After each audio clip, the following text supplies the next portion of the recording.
Hello, everybody. My name is Shannon Brody. We are in the all-user TouchStone technical training, and this is the first session of 7 sessions that we will be doing over the next 7 weeks. So what we're going to talk about today is the 4 key functions. That's going to be the main topic of today's training. But before we get there, I just want to talk a bit about the screen you're seeing now called the dashboard, and then some other kind of logistics and things regarding this main page inside of TouchStone. So this screen is called the dashboard, and this is what everyone sees when they first log into TouchStone. So if you are an employee on the line or if you're the owner of the account, when you log in, this is always what you're going to see first. If you haven't set up control panels, which is this section right here, then this will just be blank. You'll see the control panel fields, but you won't see this management area and you won't see a name listed here. So to set up the control panels, which is always a great thing to do, if you go all the way to the upper right-hand corner of the screen where this wheel icon is, and you go here to user accounts, then you're going to see your user list. If you haven't set up any employees here, you're only going to see the key account holder, which is me in this example. So here on the user list is how you, first of all, you create the user list, and then you can go assign control panels right here with this toolbar item. So creating users is really simple. You just hit create new user, and then you put in your name of your user, all their information. The first and last name and the email address is the only required fields, and a password, and then you just hit update. Once a user has been created on the user list, you can go right above this question mark icon where it says control panel, and then you assign a control panel. So you want to assign a control panel for this user for the position that they fill on the org chart. So that's how you decide. Choose the position that this user, this person fills on the org chart. If they fill multiple roles on the org chart, you can assign multiple control panels. Usually it's only one, but sometimes if you've built a future chart and there are multiple, and a person fills multiple roles, then you can choose multiple control panels. So you can see here, I've got this one for Manager of Administration and Finance. Because I've got people on my user list who are underneath me on the org chart, so these 3 positions are underneath me on the org chart, and there are users on this user list who have control panels for bookkeeper, reception, and IT, that's how TouchStone knows who I manage. So if I go back here to the dashboard, you'll see I've got Mike, Bill, and Bob here who fill these positions on the org chart, and they have control panels for these 3 roles. Therefore, because I'm their manager, I can see them here in this section called Management Review. We're going to have a whole session on the dashboard, and I'm going to be like referring to the dashboard just so people know how it is utilized in TouchStone, but I just want to spend 2 minutes telling you why it's important.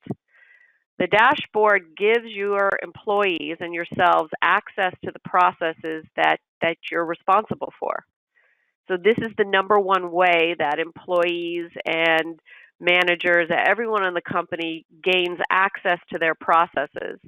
And by access, I mean they can view them and use them. So if I click here on this position called Manager of Admin Finance, I'm seeing all my processes that I'm responsible for. So these are all the processes that have been linked to my job description on the org chart. And I have these little groups I've created where I've organized them into categories. So this is all drag and drop here, and I can move processes around and create groups. So as the Manager of Admin Finance, I know I can come to TouchStone right here, and I can see everything I'm accountable for, #1, and I can use it and refer to it. So if I'm dealing with a customer complaint, I can go to the customer complaint process. I could look at the work plans here and kind of remind myself of what to do. If I collapse all this down, it's kind of easier to see. If there's a checklist or a script or a form that I need to fill out when I'm handling a customer complaint, I can go here to this customer complaint form, and these fields are all live now. So I could fill this out and then save it back to TouchStone. So not only can I look and see, remind myself of what I need to be doing and how it needs to be done, I can literally do it inside of TouchStone. So employees need access to their processes. This is the number one way you implement things and make sure they're being used. There's no sense in documenting anything unless you're going to have your employees using it, unless you're going to be using it. Implement means have them study it, read it, understand it, and then use it, whether it's just for reference purposes or if there's something in it that you need evidence that it's been done. So that's key to making sure the processes are implemented. On the control panel, a brand new employee who's just learning their processes, well, this is a vital tool, this dashboard functionality for a person like that, because they have to go through and study and learn every process. And if they do it in the control panel, then you know that they're actually going through each of those tools. You can even have the mark it as complete as evidence that they've studied it and read it. Ongoing, managers can refer to this information. So if I've got an employee who keeps screwing up the customer complaints, I can say, hey, Bob, go to TouchStone and remind yourself of how that's done. I want you to fill out the checklist for a few weeks just so you get a sense of and get practice in going through the steps. You missed this step. Let's talk about what's wrong with the process. So rather than just fixing it for that employee or just telling them, have them own it and go back to TouchStone and say, this is the customer complaint process, follow it. All this dashboard functionality is mobile compliant as well. So you can log in with a mobile device of any kind, and all the tools, the checklists, the forms, all that works on a cell phone. So again, we're going to be coming back to this dashboard functionality all throughout every session, but I just wanted you to hear, how important the dashboard is to the actual implementation and longevity of your processes. So let's go to the 4 functions here. Just going to choose one, and then I'm going to go to this view. So now we're inside of TouchStone. So the dashboard's kind of like the front end of TouchStone, where people go to access their processes and use them for training, for reference, whatever they need it for.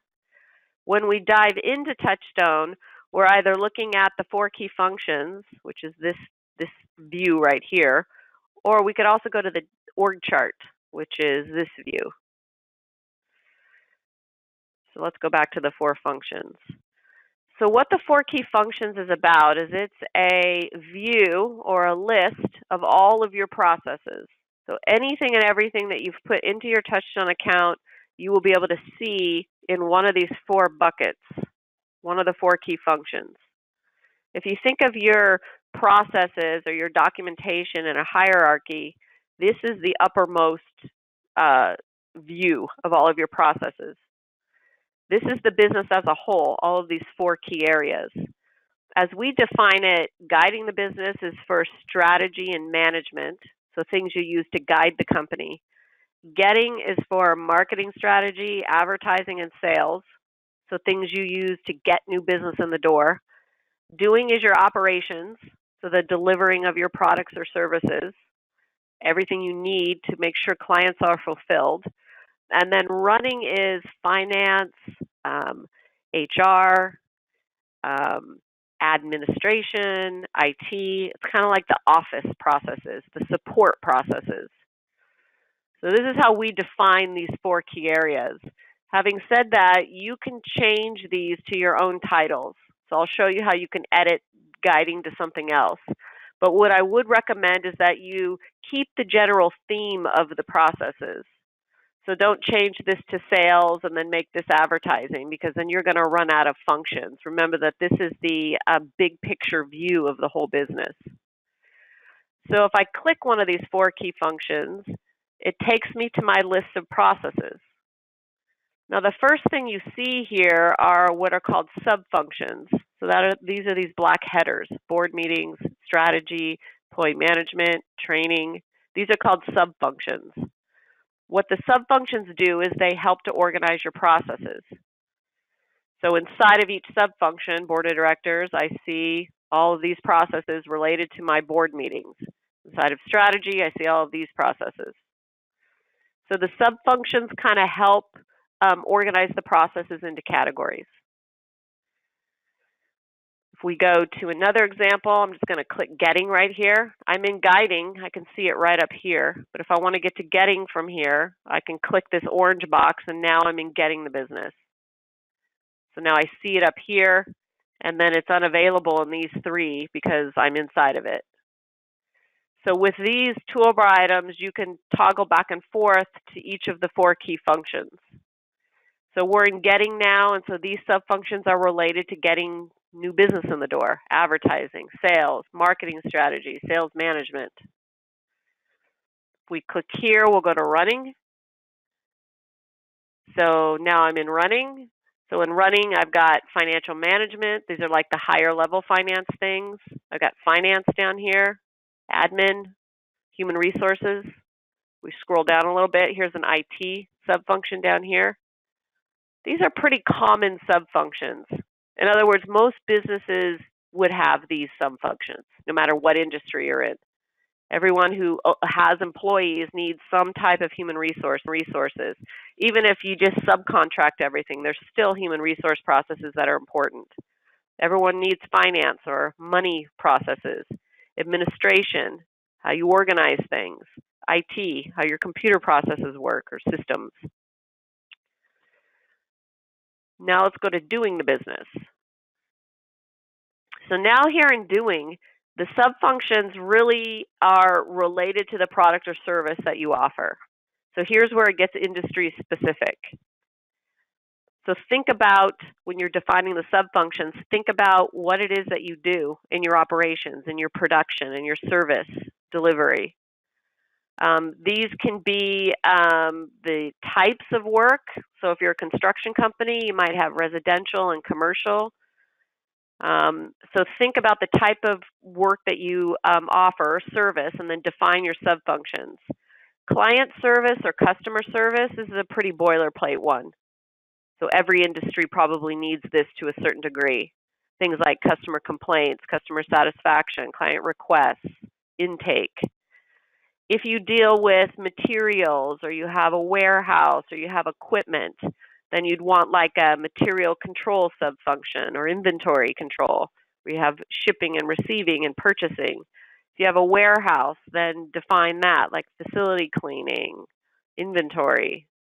Production management or operations management or service management. So these are the managerial processes related to the service or product you offer. So think about what it is you're doing and then define the sub-functions accordingly. The sub-functions really help you because they allow you to zero in on that subject area and ask yourself, what do I need here? What do we need to do this work properly? So right here at the top of the screen, there's this little black edit pencil. This is how you edit the function title. So if I wanted to change this Doing the Business, I wanted to just call this Operations instead. I could just save it. So I just deleted what was there and then hit Save. And then you can see up here, it's changed the title. If I go back here to the 4 functions, it's changed here. So if the Getting, Doing, Guiding, Running is confusing you at all or confusing your employees, then change it to something simpler, something that's more everyday language for you. Right above this little edit pencil here is how you control the sub-functions. So if I'm hovering over sub-functions, I can add a new sub-function, I can edit the ones that are there, I can delete them all together, and I can reorder them. So everything related to how you control or manage these sub-functions is just right under this sub-function tab, pretty easy. You can't delete a sub-function that has processes in it. So you'll have a little reminder of that right here. And if I hit this drop-down, I can't delete any of these because they all have processes in them. So if you do want to delete a sub-function, you just drag everything from that sub-function into another sub-function. Just drag over until it's empty, and then you can delete it. So everything is drag and drop on the screen. I can reorder all of these. I can put them in alphabetical order. I can drag them from one sub-function to another. I can also put processes from one function to another. So not just from one sub-function to another, but from one function to another. So I'm in doing the business, or we renamed it operations. If I wanted this client intake process to be in getting the business instead of doing, I just drag it on top of this box called getting and let go. And now TouchStone's asking me, which sub-function do you want it in inside of getting the business? So I choose the sub-function, and then I hit move, and the process is out of this function and sub-function. And if I go look at getting the business here, it's now in the getting the business function right here. So you can move processes in any direction that you want throughout the 4 key functions. This toolbar item right here is the export arrow, and you're going to see this all over TouchStone. We make it very easy for you to get your information out. There's no reason to fear what you're putting in and fear that you could never get it out. We make it super simple to either print it directly, export to Word, export to a PDF, or email. So this is a writable format to get whatever you want from TouchStone out. Also, PDF is probably the best for printing. You can use your local printer settings and adjust from there, but the PDF kind of has like the most polished look of printing, better than Word. So everything and anything is easy to print out and export from TouchStone. Having said that, TouchStone is a paperless environment. It's in the cloud. It's available to whoever has access to the internet. It's organized comprehensively. There's no redundancy inside of it. Nobody has done save as and then created multiple versions of those things and saved them on different networks and different places. Everything in TouchStone is up to date, the most current version at all times. The minute you export something, well, now you've created another version of it in a sense. And if you export something like a work plan, say, let's go to a work plan here. Imagine you export this work plan, well, and then somebody gets it in a Word document and they make changes to it. Well, now you're defeating the purpose of TouchStone because you have multiple versions of things. And you can't take that Word document and with one click, push it back into TouchStone. So try to benefit or gain the benefits of having TouchStone as a paperless, up-to-date version at all times. If you want someone to look at something that's in TouchStone, go to and I'm going to go back here to this work plan to give you a better explanation of that. Go to the URL up here and right-click copy. Don't even email it to them using this export feature. Copy the URL, paste that into an email, and say, go look at the reputation monitoring software setup work plan. Let me know what you think about it. Then when they click that link, as long as they have access to this and they're through the password, username and password screen of TouchStone, they're going to go right to what you're talking about. So I know people always like to print, and I'm probably never going to convince those who love that never to print, but try to do it a little bit. Try to make it a part of your culture that you're not printing things and marking it up with pens and then passing it around or emailing it back and forth. So that's these toolbar items right here, adding, deleting, editing subfunctions, editing the function title, and then export. Right here is how you add processes. So if I click Add New Process, TouchStone's going to prompt me for the title. So I'd put in the name of the process. And then I tell TouchStone which subfunction to put it in. So I choose the subfunction it should go in, and then I hit Save. So really easy to add processes is right here. So just a few tips on adding processes. Number one, you want to create a naming convention for how everybody will name things, name processes. Now, I would suggest that you use normal title conventions, which are titling the first letter of every word. So customer complaints, client satisfaction. Don't do it like this, where you've got some caps, some not caps. Also, lean away from all caps.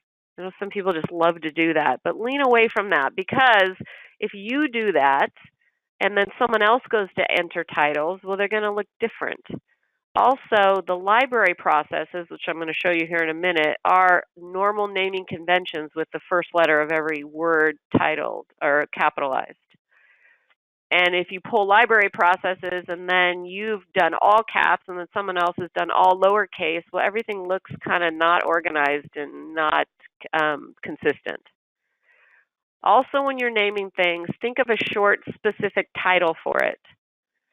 So think scheduling, client requests, clocking hours, client satisfaction, 2 or 3 words at the most. Don't make it a sentence or a phrase. Name it. The sentences, when we're trying to identify things, sometimes the work is so elusive to you and it's hard to decide what it is. So you tend to write a sentence for it or a phrase because you're describing it.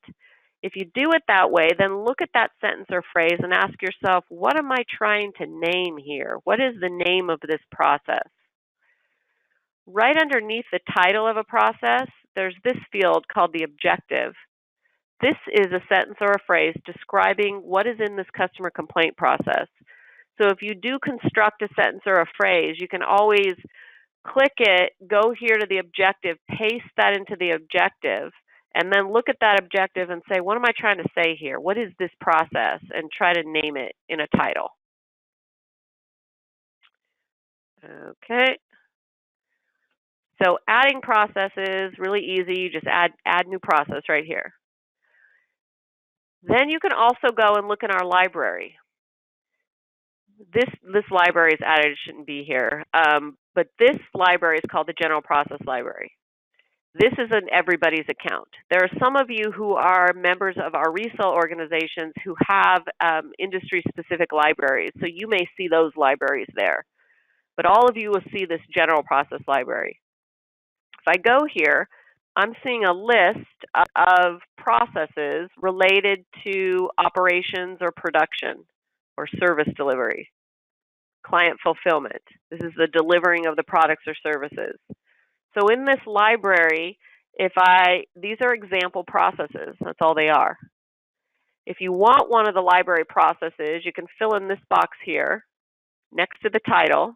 These are grayed out because they're already in my account. So TouchStone doesn't let you add them twice. So fill out the box next to the title that you want.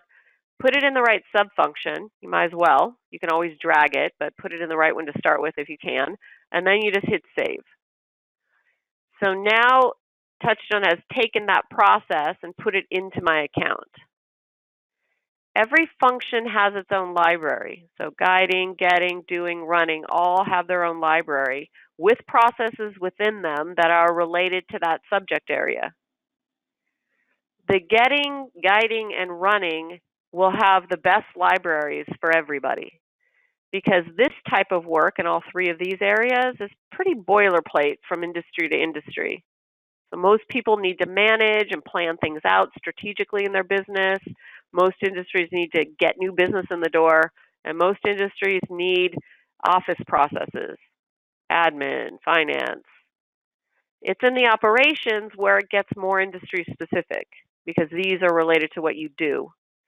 So inside of this library, the Doing the Business library, you'll see things related to client service, client customer complaints, stuff that we've kind of decided can be a bit generic. But these libraries, these 3 will be the most helpful to you. So if we go to Running the Business right here, and we go Add from Process Library, and go General, now you're seeing processes related to finance, administration, human resources.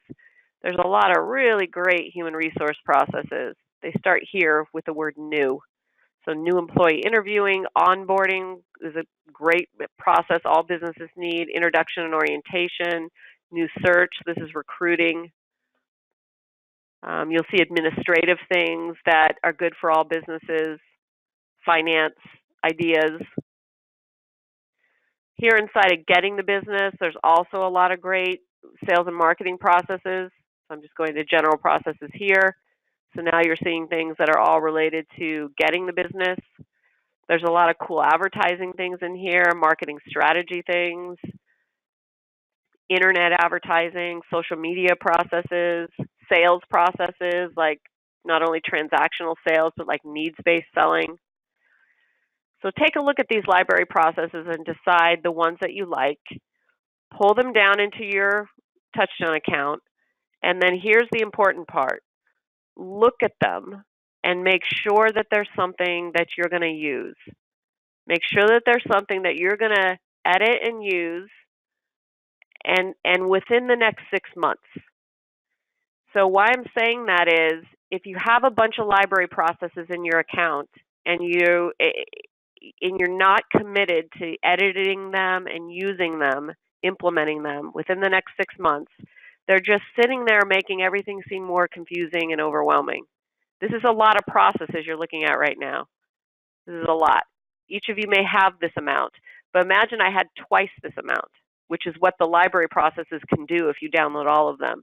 That's just even more to deal with and more to be overwhelmed with. So just pull down the things that look good to you initially, then look at them. So what I mean is, I'm going to go to this reputation monitoring process. When I say look at it, I mean look over here at all the tools and just analyze them quickly. So this is monitoring software setup. Well, this one looks good, looks like something we can use. Reputation monitoring. This is just the beginning of this work plan, so this is a good one. Management. So if you look at any of this and you're like, yeah, I don't think this is good at all. We're so busy, we're not going to do this in the next 6 months. You can then go back and delete the process. Take it, drag it here to this delete folder, wait for it to turn green, like Christmas. We make it turn green because we want you to be sure you want to delete it. It's going to ask you one more time, and then you hit delete. With the library processes, this is not a big deal because if I decided 6 months from now I do want to do reputation monitoring or I do want to create a marketing plan, it wasn't the priority back then, but it is now, I can always go back to the library here, general processes, and you'll see that that process is now available again back in the library right here. So when you delete a library process, it puts it back into the library, and you can always go back and get it again. And then save. So if you're a long-term TouchStone user, you've been using TouchStone for a while, and you do have this library process phenomena where there's just a ton of library processes that you've never used, just go in and delete them for now. Or recommit to editing them and using them. There's a lot of stuff in the library, a lot. And we put a lot because there's a lot of different people in different situations. But it's not everything is great for you in the current moment. So that's the library. This process here, I'm going to talk about the color coding for a minute. I'm going to move this here. This process here is red because there's nothing in it. So when you first type in the title of a process, it will be red. And what I mean by nothing in it is when I click this and then I look over here, there's nothing in this. There's no work plans, no checklist, nothing. It's just a title. That's all it is. So anything red, you know that it's just a title that somebody has typed in. The minute I start to build it, so I go here and add a work plan. I put in target trading area. So I'm putting in a subject area, a work plan, and I hit create. Now I've got this work plan. And I would go in and start building the tasks, the step-by-step for how to do target trading area analysis. If I go back here, and this is called the breadcrumb trail, this will get me right back to where I was. If I just click advertising, it's going to take me right back. You can always go 4 key functions, advertising, but it's just a couple more clicks than are necessary. So remember the breadcrumb trail. So this is that process. It's blue now because there's something inside of it. So it's in process, like somebody's developing it. So that's what blue means. If I click this again, and let's say I documented this entire process, it's good to go. I want people to start using it. I fill in this box right here that says process documentation completed. And then if we go back on the breadcrumb trail here, you'll see the process title is black now. So that's just a sign that it's done. If I've marked something as complete and then I decide, months from now, this really isn't done, or someone marked it complete too quickly and it's not finished, I can manually control this. So I just go back and I uncheck it. And then if we go back on the trail, it's going to be blue again. So this turning processes black or marking them complete is controllable by you. The blue, TouchStone controls, because it lets you know there's something inside of it. So that's the color coding. On the dashboard, there's this folder called Public right here. Processes that are public are company-wide information. So they're processes that I've decided are company-wide. Everybody needs to use these. Everybody needs to have access to these. They're company resources. They're information that every employee would benefit from. If you decide that a process is of that caliber, on the 4 key functions here, if you choose the process, so let's go to safety. This is a good public process. I choose it, and then I'd go here to this flag, process, make process public and available to all users. So this is all safety stuff. If there's an incident, safety trainings, this is a great public process. If we go back to the 4 key functions here, and I'm going to drag this up to the top so you can see it, you'll see it with a little green check mark. So from the 4 functions screen, if something has been made public, you're going to see it with the green check mark. Now I can also obviously go to the dashboard here, and now this safety process is in the public folder. But that's another part of the color coding. If something has a green check mark next to it, or if it's not complete and it has a P next to it, that lets you know it's in the public folder. Now, something I commonly see is that people are putting way too many things in the public folder. So public doesn't mean that you've assigned it to someone or that you've made it, that you've given accountability to someone, or that it's even done. Public just means that it's here in this public folder and everyone has access to it. Unless something is the accountability of everyone, then don't put it here in the public folder. Put it on their job description. So you assign accountability of processes by linking them to positions on the org chart. So if that safety process, for example, was operational specific, like it was just for the operational staff, it was around OSHA and like tailgate safety meetings, it was just related to the operations department, then I probably would just put it on the job descriptions of all of these people and not in the public folder. The reason is if you make it public, it's like everybody is accountable for it, which sometimes means nobody is. So if something is really the accountability of 1 or 2 people or just a department, then put it on those job descriptions. Put it here on Operations Manager on this job description and not in the public folder. So if you're one of those people who's got 20, 50 processes in the public area, relook at those processes because you're kind of defeating the purpose of the public folder. The public folder is where every employee goes to get company-wide resources and information, not where one person would go to access what they're accountable for. That is the job description. So let's go back here to the 4 functions. All right. So I want to talk for a minute about just overall how to approach the 4 key functions. So you remember the hierarchy. This is the 4 key buckets or areas in TouchStone. When you drill down into one, you see subfunctions, which are a layer deep. They're categories. Then you see processes related to that subfunction. So processes that are a part of this subject area of financial management or of finance. Then when I click on a process, I drill down to the tools for that process. So I'll say it again, and the breadcrumb trail illustrates it. 4 key functions. We're in running the business. We've drilled down from the 4 to 1 called running.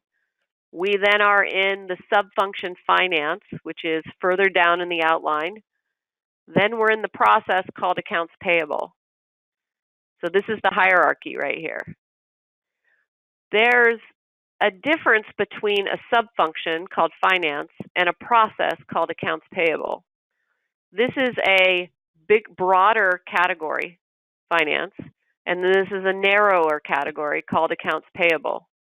Where it gets tricky is when we take the arrow over to here, work plans, because these work plans can be sub-areas of the process. So they can be workflows, numerous workflows related to accounts payable. So it's a further part of the hierarchy if you're thinking of it as an outline. 4 key sub-functions, process, and then work plans within that process. So we're in accounts payable right here, and these are all workflows related to accounts payable. So we pay bills by check deposits, invoices, special invoices. We pay things with credit card or ACH payments, check payments, bank deposits. So these are, again, workflows related to accounts payable. Each one of these, let me go to, maybe this one's got some steps. Yeah. Each one of these has tasks for how to complete it, how to do it, how to pay things with checks, or how to handle the check deposits, how to do invoices, a step-by-step for that, how to pay things with credit cards, a step-by-step for that. So each one of these has their own workflow, but they're all a part of this process called accounts payable. So how this gets tricky is when you have to decide what is a sub-function, what is a process, what is a work plan within a process. So here are a few tips. Sub-functions are broad categories, and they're pretty common from industry to industry. So inside of running the business, these are typical sub-functions. So there are generally 5. Sometimes these 2 are combined. It just depends on how you like to see it. So financial management and finance could be one called finance. Administration, human resources, information technology, so the computer processes. These are pretty common sub-functions. Inside of getting the business, these are pretty common sub-functions.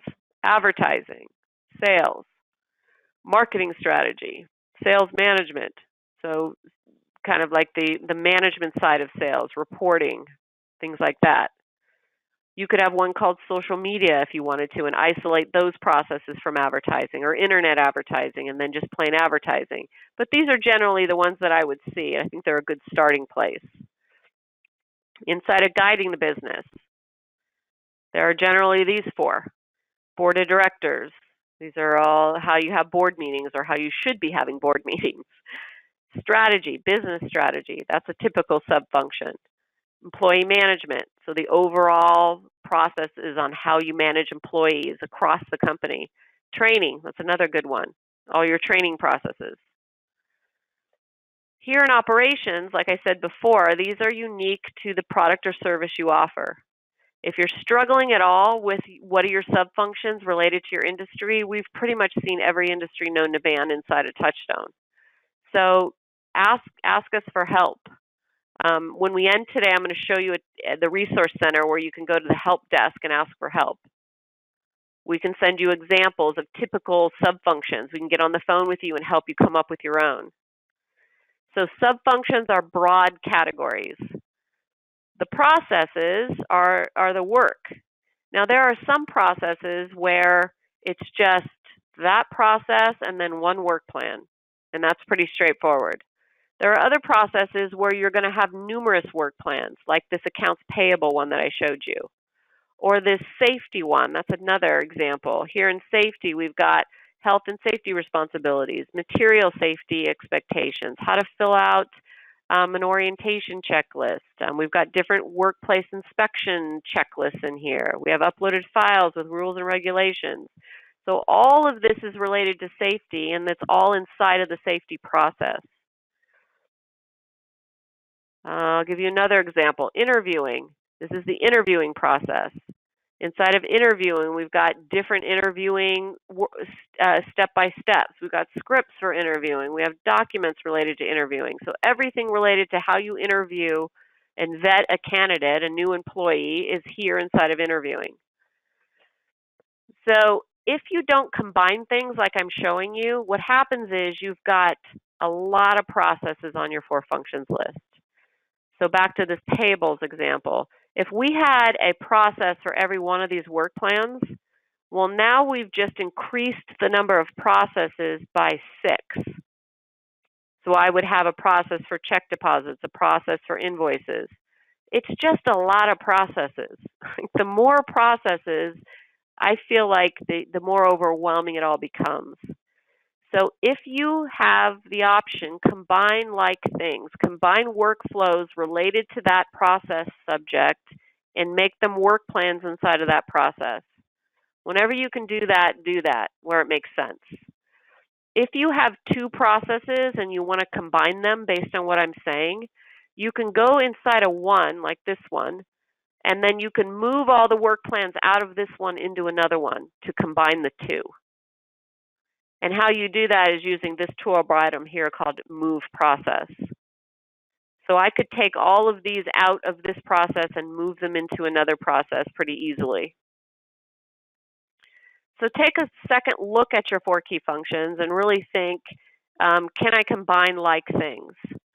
It makes sense to combine things, particularly when they go in workflow order.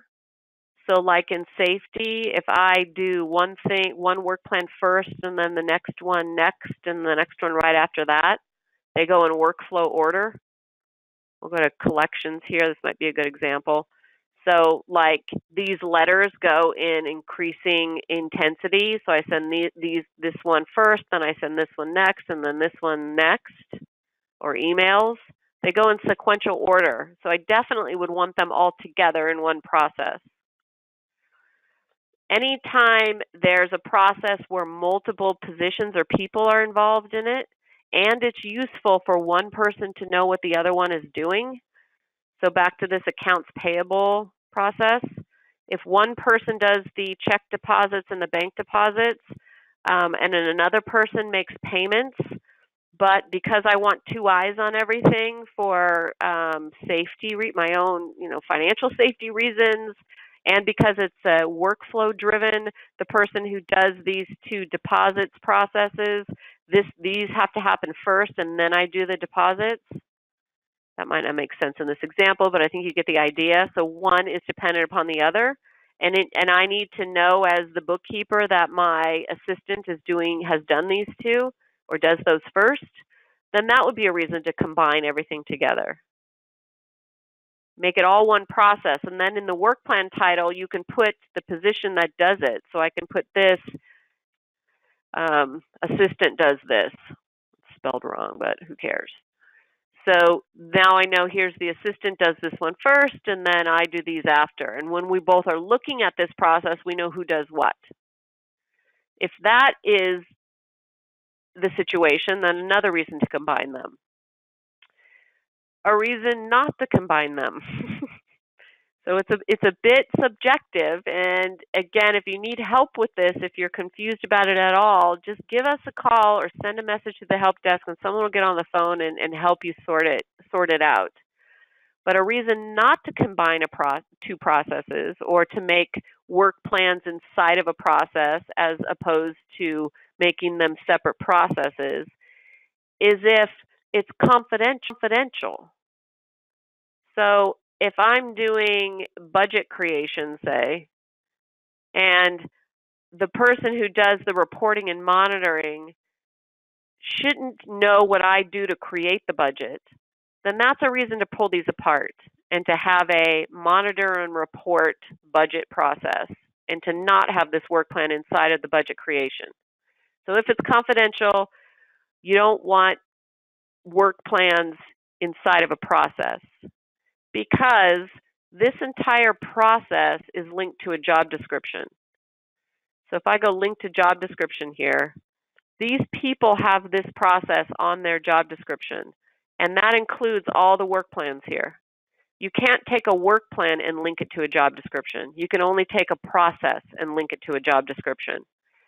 So if I had multiple work plans inside of this budget creation process, and the manager of admin finance wasn't supposed to see what the president is doing or should be doing, then that would be a reason to break this apart, because the process is linked, not the job descriptions.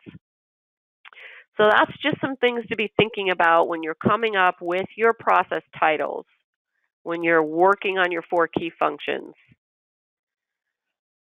If you're a long-term TouchStone user and you did your 4 functions a long time ago and you've kind of got off to job descriptions and you're in other parts and you haven't really looked at this in a while, this might be a good time to come back to it and just do an analysis of everything that you have. Get rid of library processes that you haven't used in the last 6 months or you don't think you're going to be using anytime soon. Clean those processes up. If you have redundancies or duplicates, clean that up. I saw an account the other day that someone had their own interviewing process, but then they had gone to our library and downloaded our interviewing process. So they had 2 interviewing processes. So that is, I think, probably more common than we realize. But what has essentially happened is someone has documented their own, and then they're like, "Oh, look at that library process," and pulled that down, and they just kind of left it there. If you have that scenario, put the 2 processes together. So I mean, put them together, like one here, and then go to the library process and look through it and decide anything you want from it. So if you like, the behavioral interviewing step by step, or you like the scorecard, this is actually a cool thing, the scorecard. It helps you evaluate someone as they're asking interview questions. If anything you like from the library process, go to it and use this toolbar item, the move process, the same thing I showed you when we were combining processes. Hit the drop down here. Now we're looking at sub-functions. So you go to the sub-function of the process you want to move this into, choose it. I'll just choose this one, and then hit this save button. Now TouchStone's taken that scorecard out of this and moved it into my other process. So essentially you're combining the 2. Take what you want from the library process, move it into your interviewing process, then look at your interviewing process and decide does that fit into this, or how to make it a task in one of the work plans. So take the time to glean what you want or take what you want from those library processes, and then go and delete that library process. So if this one was empty of what I wanted, go back here and delete it. So spend some time cleaning up your 4 key functions. Look for duplicates that came from the library. Look for library processes that you don't really feel like you're going to use or need. If you've had your TouchStone account 2 or 3 months even, and you have library processes that you haven't even touched yet and don't have any intention on looking at anytime soon, that's a sign to delete them for now. Then look at your process titles and ask yourself, are we using a naming convention? Do we have the first letter of every word capitalized? Are we doing all caps? Is everything all caps? And edit and change those. It's just a few minutes per process, if that, to kind of shape up the titles. Look for sentences as titles as opposed to short, specific titles, and clean that up. Check out the sub-functions based on what we've said. Make sure that you've got your sub-functions are good and that they're good categories. Move processes around, dragging and dropping to make sure they're in the right categories. If you've done your 4 key functions a long time ago and you have built job descriptions and then you've added things to your 4 functions and you're just not quite sure if your job descriptions are up to date, there's a quick way that you can make sure that that's the case. So you just look at one process at a time, click the process, go here to link to job description, and just make sure it's on the right job descriptions. If it's missing, add it right from here. If it's on the wrong one, remove it. hit cancel, go back, go to the next process. This is a few minutes per process. Click this one, go up here, make sure it's linked to the right ones. It is. Go back. This is just the management that you might need to do if you've gotten further down the road in TouchStone and you never really cleaned up your 4 functions list or made sure it was right. Any questions about that? I've got a few unrelated questions. So I'm going to answer those at the end. But before I do that, I just want to highlight a library process. So I'm going to try to do this every week where I talk about an existing library process and kind of get people maybe interested or excited about using it. We have new processes added to the library all the time, so anything that's new I'll try to definitely highlight, and then I'm probably going to go back to some oldies but goodies, which I think are like essential for every business to be using. The idea with these library processes is that you can download them, you can update them to fit your situation, and then use them.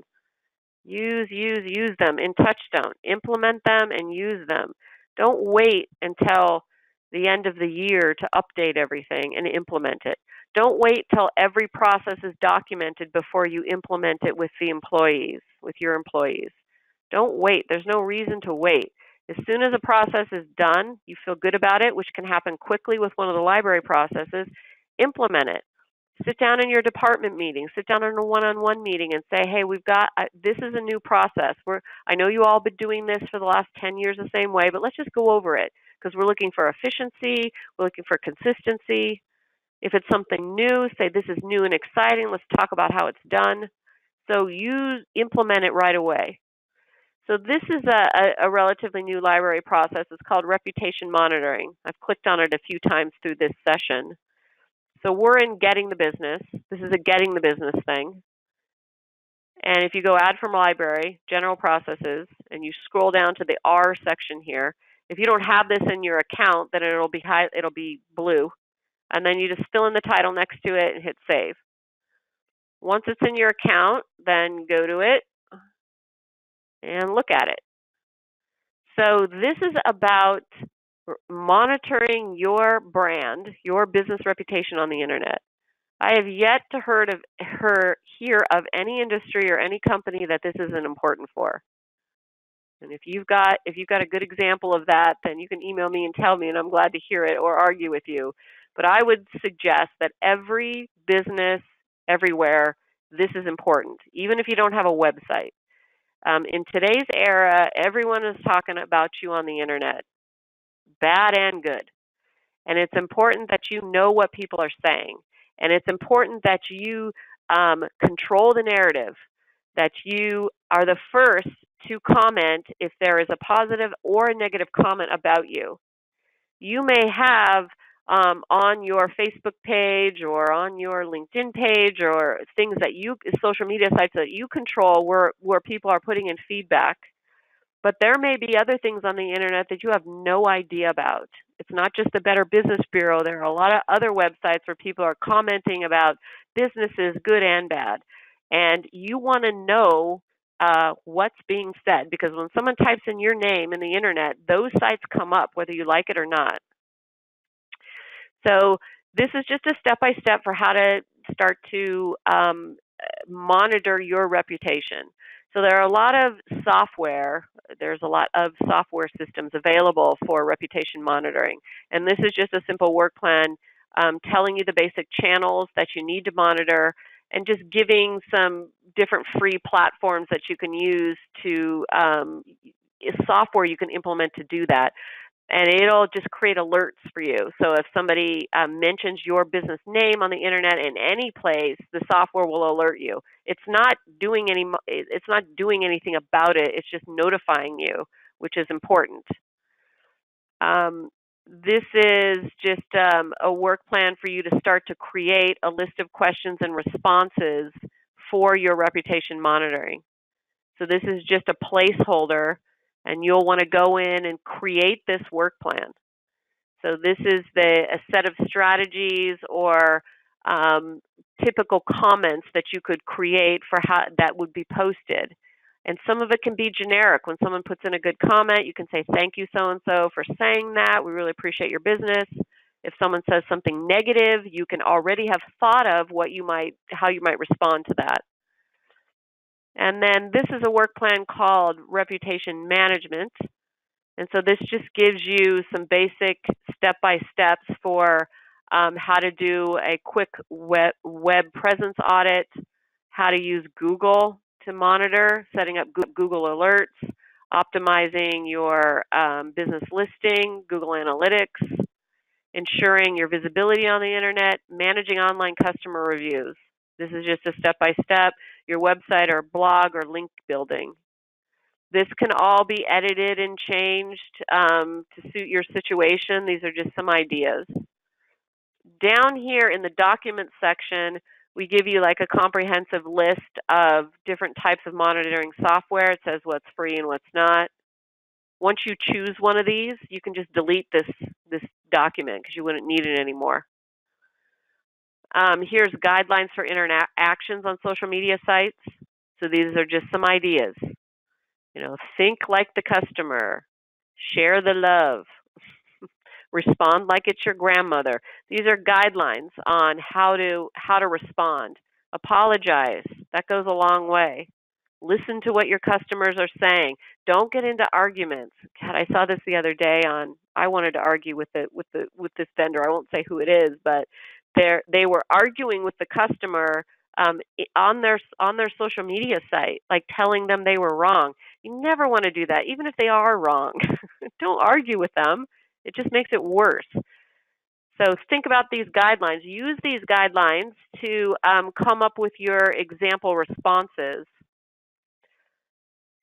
This is a list of common customer review sites.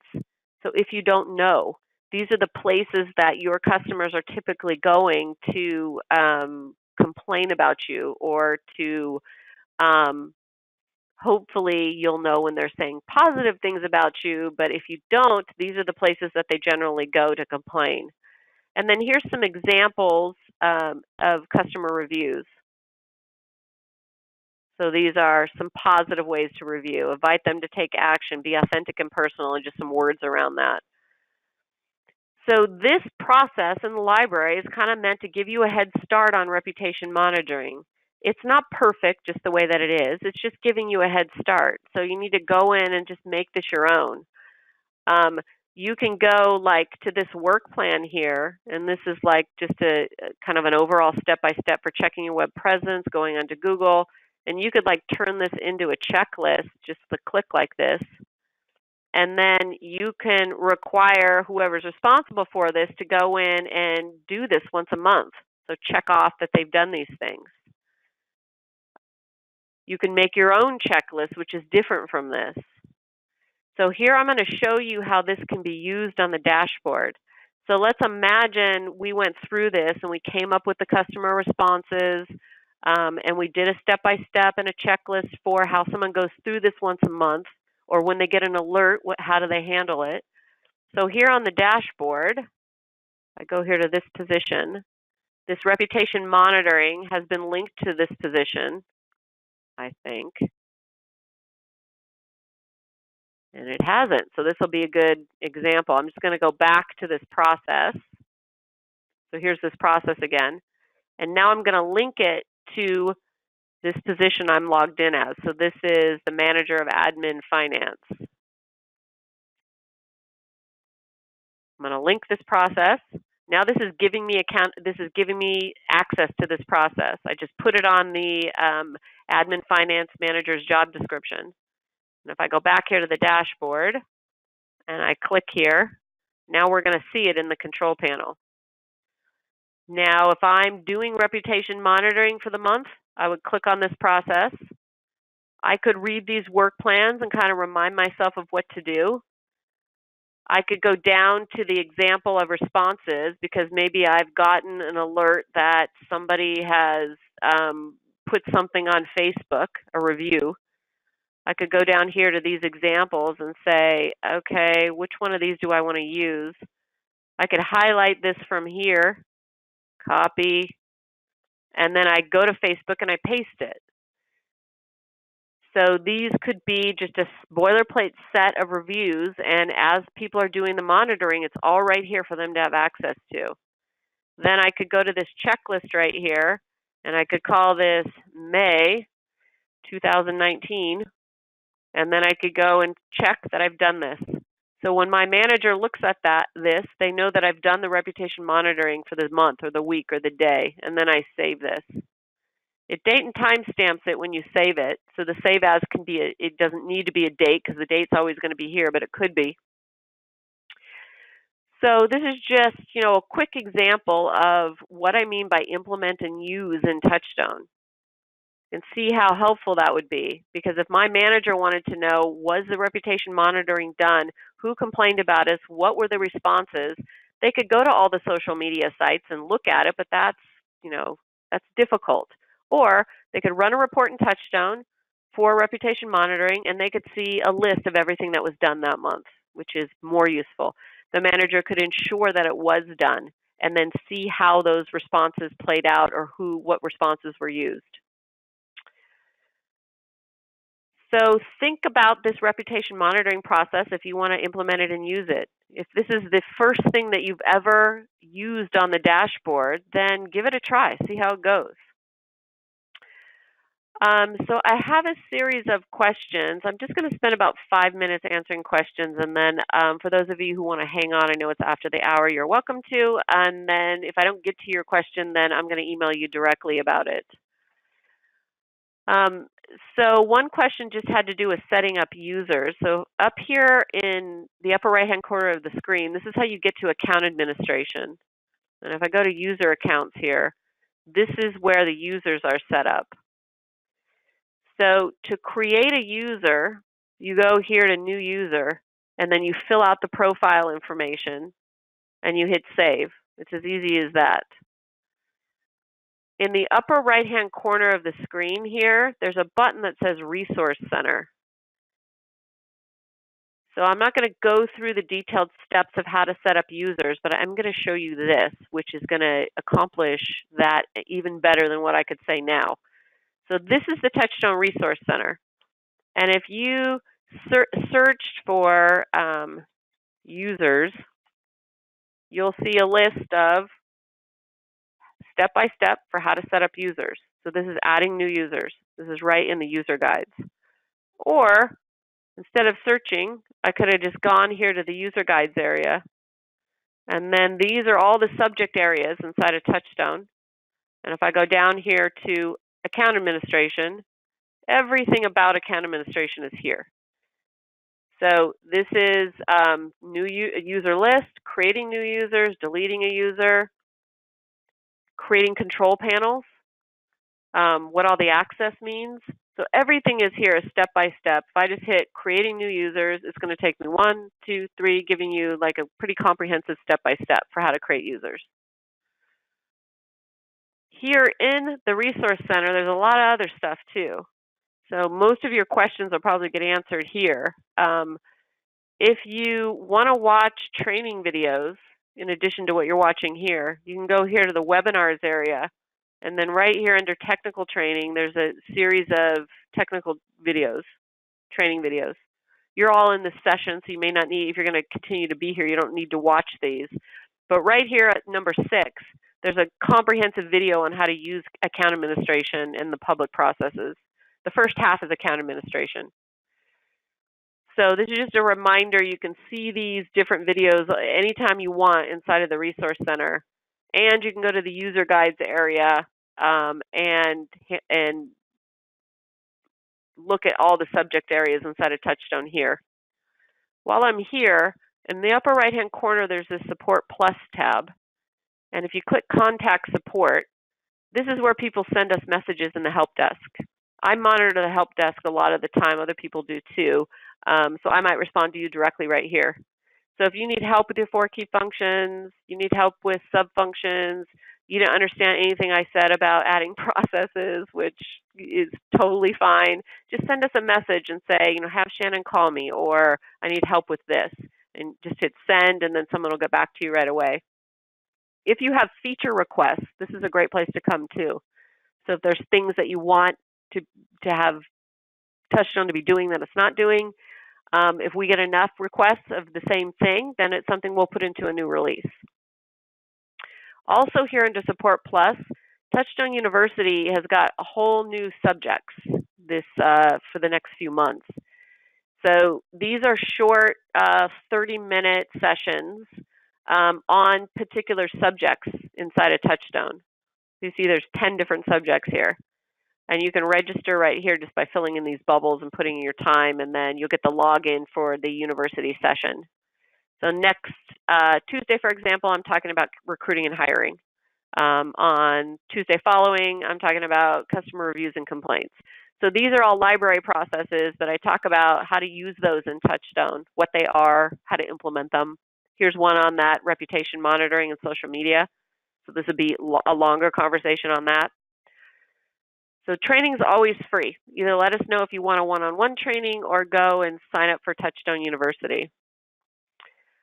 So here's a question that I do want to answer because I've heard this question lots of times before. Someone's asking how they print their org chart. You all know that I don't like printing, but I will humor you and show you how to print your org chart. You can go to our printing function here, which is clunky and not good, but I'll show it to you anyway. You can then print this page and print half your org chart and then scooch it over and print the other half. That's what that is, but don't do it that way. The best way to print your org chart is to use a snipping tool. So this is a tool I use right here. It's called Jing, and it's free. You can download it for free on the internet. It's made by a company named TechSmith, and they're the makers of Snagit. Snagit's a more robust screen capture tool, but Jing is their free version. You can get it for free. They don't spam you with anything. I've been using it for years. It's a great tool. So with Jing, once you've downloaded it, it appears like the sun right here. I know everybody's probably got other options for printing tools, but for screen capture tools, but this one I think is really good. So these are the crosshairs that appear. So I would just go and take a screen snippet of my chart like that, and then I hit capture image, and now you can print it from here. Now, if your chart is huge, it's like 2 pages long, well, you're going to have a paper problem when you go to print it. But if it's, if you do legal size paper and it is small enough that you can fit into one view screen, then once it's in Jing, you just print it from here, save it, and then it'll give you a print option. So this is a good way to print it. In Jing also, just for doing screenshots, this is nice because you can do a snippet of something. Like this is a snippet of the chart rather than doing a print screen. And then once it's in Jing, I can do little things like this where I do an arrow, or I could write, a text in it. Like this is our 2019 chart. You can highlight things with a frame like that. Or you can use a highlighter and highlight it like that. And then I can even move this around, and then I could turn it yellow. So it allows you to do all these cool things in your screenshot. When you're documenting a work plan or another process using the process tools, screenshots are great. And with Jing, you can take these cool screenshots and then you upload them to the task, and then they sit inside the task. And a picture says 1,000 words, so the more pictures you have, the less you have to do to describe it. So, make sure if you don't have a tool like Jing that you get Jing, or that you're utilizing that option. Just one more quick thing. I'm just going to cancel this. With this free version of Jing, I can also do screen recordings. So if I just highlight what I want to be my screen capture screen, and then I hit this video capture right here, I get free, in the free version, 5-minute screen captures. So I'm going, okay, this is our org chart. In 2019 Q4, we're going to hire this position. So you could give like a tutorial on the org chart for all your employees. This is what we click to see job descriptions. So it's recording my voice if you're speaking into your computer, and it's capturing this video. And then when you're done, you just hit finish, and then Jing creates a video. And then when I hit play here, it's just showing you everything I just did with voiceover. So this is great for training. And you can take this video, save it as an MP4, and upload it inside of TouchStone. So inside of a process, upload the video. So we're really over time. I'm going to answer everyone else's questions over email. Next week, we're talking about the organization chart. So I'm going to go over the functionality of the organization chart, which is pretty easy. The most important thing I'm going to do next week is talk about strategically how to build a good functioning organization strategy and how to use it as one of your most important management tools. I fundamentally believe that this is one of the most important strategic tools in any business, and I'm going to tell you why next week. Thanks for coming, everybody. Bye-bye.